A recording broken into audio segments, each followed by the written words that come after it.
and I do believe that cars have souls.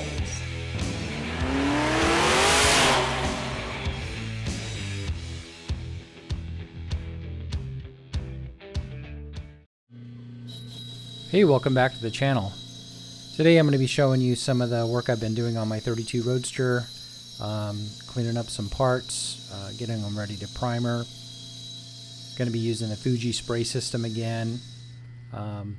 I did a needle change on the gun, so I'm going to be running a smaller needle, and that should actually put out a finer spray. So we're going to try that out, see how that goes, and try it out the whole system for the second time.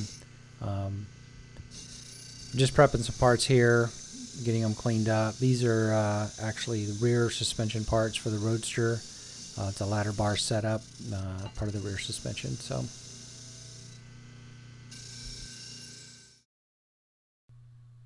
I know I've mentioned before, but prep is really important when you're going to be painting parts. And this is after I wire wheeled and wiped everything down. I was still able to clean all of that garbage off of it with a grease and wax remover. So make sure you clean your stuff and prep it well, and you'll get really good at paint adhesion.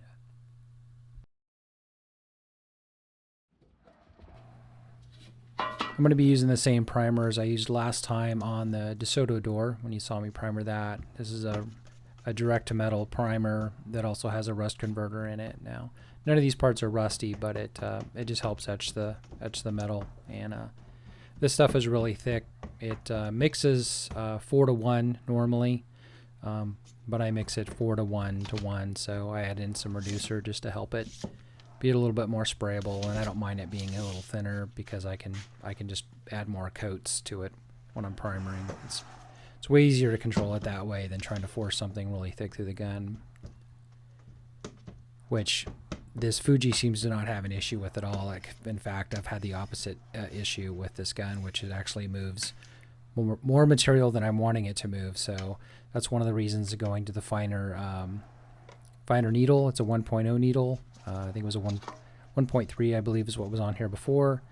I actually shot some video of that, of me doing the needle change, and had some problems with that video, so I don't actually have it on here to show you.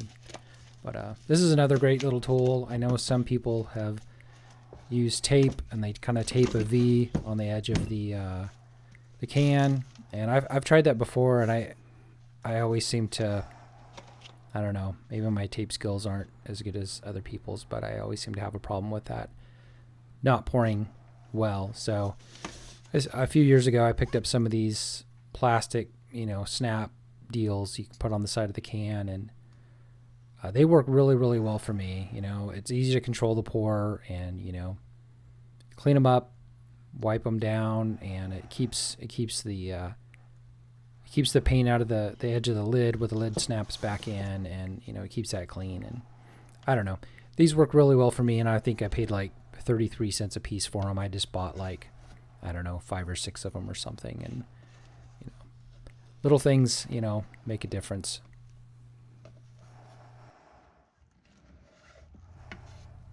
Finding good stir sticks has also been an issue. I've looked around, and I don't know. It's weird how some things used to be real common, and now they're not as common. I mean, when you used to buy paint, they used to give you a whole bunch of stir sticks, and I haven't been given stir sticks in quite a while. I ordered some off of Amazon, and they weren't that great. In fact, you can see them on the upper left side of the screen there.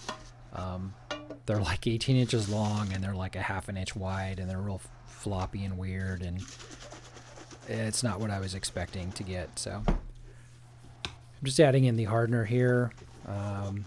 So it's 4 of the paint, 1 of the hardener, and then I'll add in another 1 part of a reducer.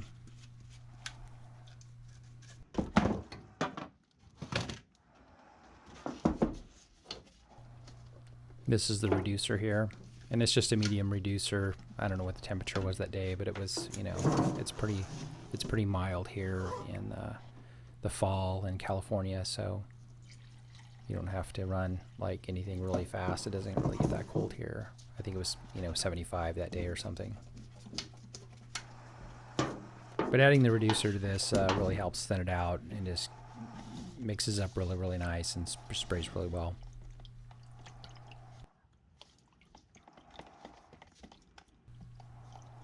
If you haven't already, please subscribe to our channel. It really means a lot. Helps us in every way. Also, sorry for sounding a bit like Darth Vader breathing through my respirator. It definitely picks up that sound when you're recording, when you have a GoPro on your head.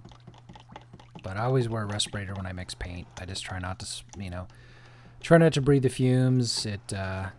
After doing this for a long time, it doesn't take a whole lot of fumes to give me a really bad headache. I think my sensitivity to it is a lot greater these days.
Yeah, I'm really liking these, the PPS, I think it's PPS2, I'll have to double check the name, but the PPS2 3M system for these, that goes with the Fuji Spray system. You buy them separately and you add the adapter. You can see one of the other videos I've done on Fuji talks about that, but these are really nice. I've used the DeVilbiss, it's called a D-Cups system for my DeVilbiss gun, and this is a very, very similar setup. It's just a disposable setup, and then you have a outside container that holds it. But really happy with this. I've used it a couple times now, I guess, with the Fuji, and for me, it's definitely worth getting.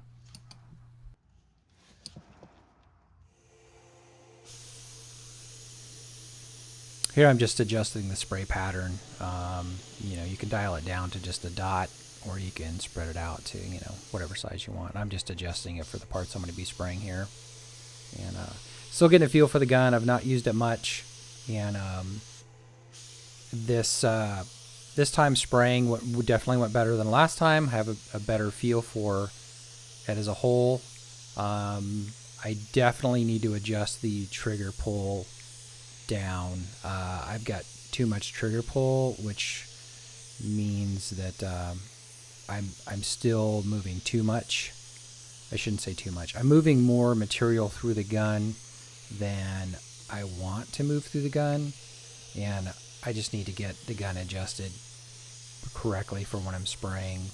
Especially like for these parts, they're smaller. I don't want to move as much material. I want it to be a little more controlled. I'm not trying to paint a large panel, so just trying to get the gun set up for, the parts I'm spraying. I've been spraying, standard spray guns, HVLPs for a long, long time, and these really have a different feel to them. So while I'm happy with the 1.0 needle, I think I'm going to go ahead and order. There's one more smaller one, which I didn't realize that I think it's a 0.7. So I'm going to get one of those ordered and see how that goes, which will help make the material even less and more fine, which is totally fine for what I'm doing. But overall, pretty good. Been pretty happy with the system so far. The only issue really is just my learning curve, and that's just part of trying out a new tool and getting used to it. So for my second time using it, pretty happy. I do need to figure out how this little tubing thing goes on here. It kept flopping around on me. It worked perfect last time. So whatever I did last time when I was spraying the door, it was like perfect. And I guess however I put it on here this time might have been the opposite of the way it was last. I'm gonna have to look back at the old video and see what it was, but it kept flopping around, which, you know, doesn't hurt anything. It's just more of an annoyance. But spraying the parts was great.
Definitely much more control this time. I didn't overspray or move more material on any of these parts than I wanted to. I definitely did on the door, but you know, hey, trying it out for the first time, you just don't know. Part of it might have just been the needle change. You know, I'm just moving less material through the gun, but I was really trying to be careful and not move too much material. And it definitely worked. Like I said, I just need to adjust the trigger pull a little bit, and I was really just focused on getting these things primered, so I wasn't thinking too hard about adjusting the gun at this point. After posting some of these photos up from when I primered this a few weeks ago, I had a few comments about like, why am I primering parts I need to weld? And a lot of the parts don't require any welding. The long ladder bars there have bolts on one end and have fittings in the other end, so none of that even gets welded. The cross member you see, only the ends get welded, and then some of the other pieces, just the inside of it would be welded. But I'm gonna just, you know, I'll grind that back off as needed and get those, you know, welded onto the rear. Not a big deal. I was really just wanting to get them all covered, and so they weren't just bare metal. And as fast as I work on things, which isn't very fast, you know, these things could be sitting around for another 6 or 8 months. And I've actually already had these ladder bars for probably 3 or 4 months. You know, it's the middle of summer here in California, and we don't have a lot of humidity, so rust isn't a huge issue. But, you know, I wanted to try out this system, and I definitely wanted to get primer on the parts. And, you know, grinding off a little bit of paint later on is not such a big deal.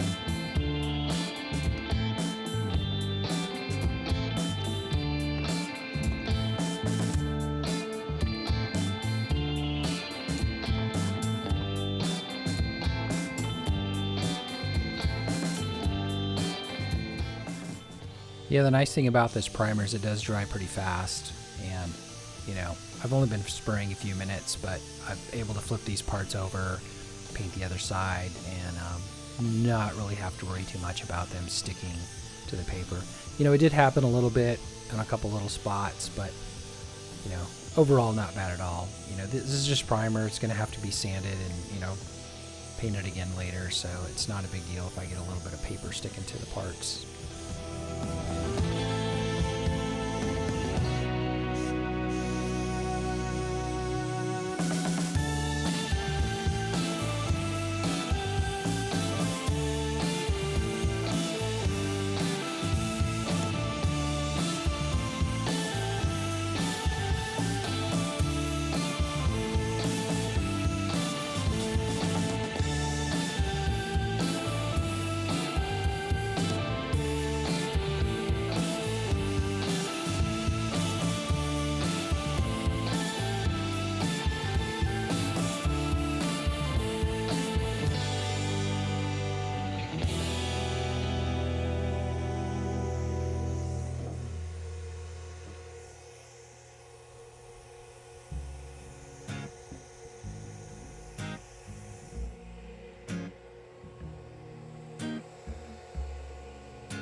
It definitely would have been nice to have a place to hang these up and spray them, you know, not having to work on a table like this, but you just have to use what you have available, and this was quick and easy, and, you know, it got it done.